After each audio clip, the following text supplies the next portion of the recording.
wonderful people, this is Irina Heaver. I am at the AIBC Summit in Malta, and the event is huge, it's pumping, it's loud. So if the quality of this video is not that great, you know why. We're right in the middle of it.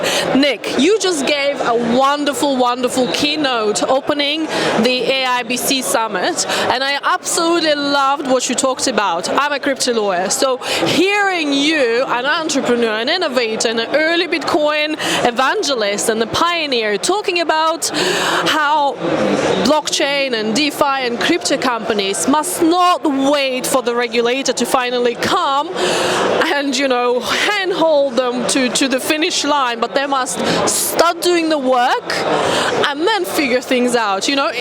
Regulation must not hold the innovation, because if we wait for the regulation to come, which is always 10 to 15 years behind the innovation, we'll never achieve anything. So do you mind giving just a little bit of that to our audience who are unfortunately not here? Yeah, I think that you're right.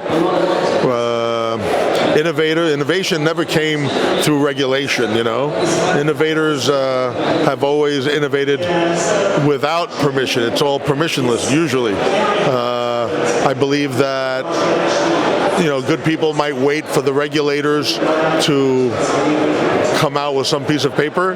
Meanwhile, most of the regulators in many of the systems around the world are, handpicked by politicians who are supported by lobbyists, giving them money from special interests. So if the special interests are picking the politicians who are paying the lobbyists, who are promoting the politicians, who are appointing the regulators, I think you can have a problem. I think the world's a different place right now.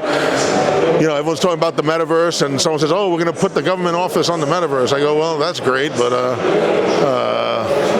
why would you do that? That's like the governments might become irrelevant in the metaverse."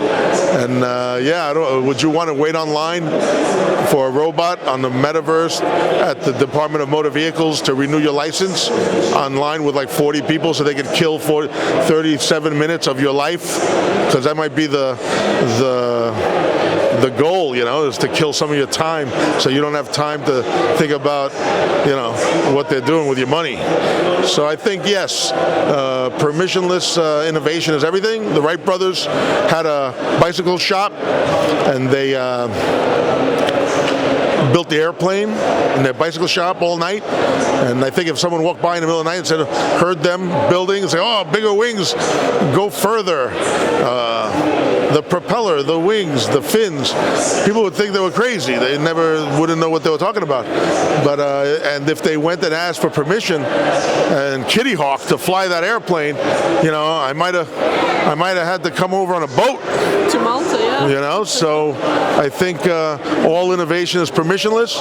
All major innovation is permissionless, because the people who are already in, they don't care about innovation. They care about milking what they already have. They don't want any new cows on the block, well-dressed ones, So I think, like you said, permissionless innovation is everything, and we have to, I'm not saying forget about the regulators, I'm saying ignore them for a while. And then as you get more powerful, because by the time they figure out what you did, of course that, something that's not totally illegal, after they figure out what you did, you might be powerful enough to pay someone to hire your own lobbyists, to put your own politicians in office, to appoint your own regulators. So that's pretty much the goal. It's happening around the world slowly now with Bitcoiners, and I hope to see more of that. I like that, and that's the advice I give my crypto clients. Start building, build something, have something, and then from the power of strength, you can go to the regulator and get all what you need out of them. But don't do it from the power of weakness. I have nothing. I started with nothing, but do it with a power from a point of power. power. Switching a little bit from bashing the regulators, which is our favorite subject, Bitcoin hitting all-time highs. What is your prediction for the future? I know predictions are very hard, especially about the future, but you've been in the space from 2013 when you opened the New York Bitcoin Center. What is your prediction for the future? I'm talking about adoption, I'm talking about the technology, and I'm talking about the price as well, because so many people are watching us. They want to know, how much money they will have by the end of next year.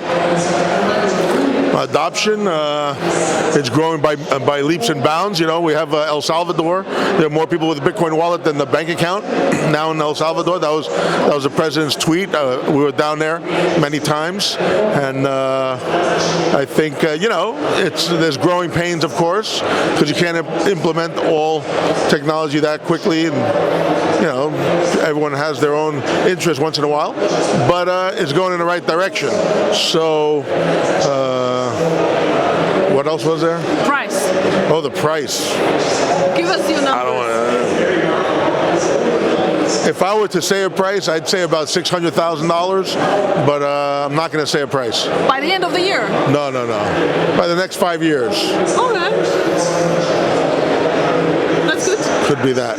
It could be that. Don't take my advice. It's not financial advice and all that jazz. Yeah, this is not financial advice. This is not legal advice. This is two friends chatting about the future of this space. And we're at the AIBC Summit in Malta.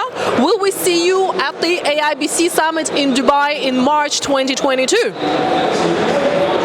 Probably, yeah. I hope so. And Kenya. I want to go to Kenya. Kenya? Okay, let's go to Kenya. All right. Fine. They need it. Fine. We're going to go to Kenya. Thank you everyone who's watching us, and we'll see you in Dubai.